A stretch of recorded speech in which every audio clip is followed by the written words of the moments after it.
Transfer કર્યો હતો, થોડી રાહ નોંધ થાત અને બેંકમાં વસૂલાત માટે મૂકી હોત તો બેંક કમિશન અને નકારાનો ખર્ચ બંને વસૂલ. અરે વાહ મીઠડી પકડી, તમે બહુ હોશિયાર હો. આંબો રંગલા એ તો સાચી વાત કરી.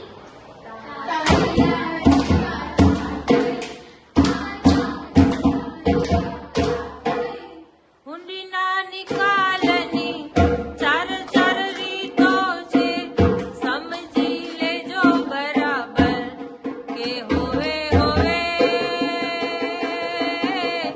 નામું છે બહુ સહેલું, કે હું તો કહું નામું છે બહુ સહેલું.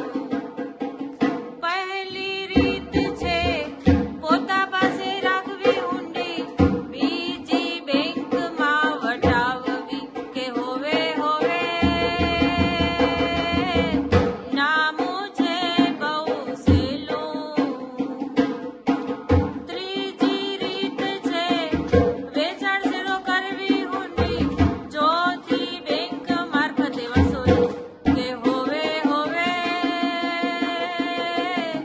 નામું છે બહુ સહેલું.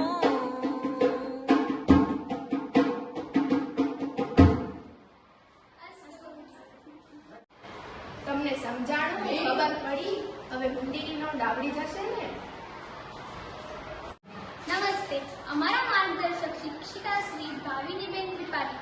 એમાં બકુડીના પાત્રમાં છે કૃષિ ચાવડા, મીનુડીના પાત્રમાં છે વ્યાસ આરુષી, રંગલીના પાત્રમાં છે મીનાક્ષીબા જાડેજા અને રંગલાના પાત્રમાં છે નીર સોલંકી.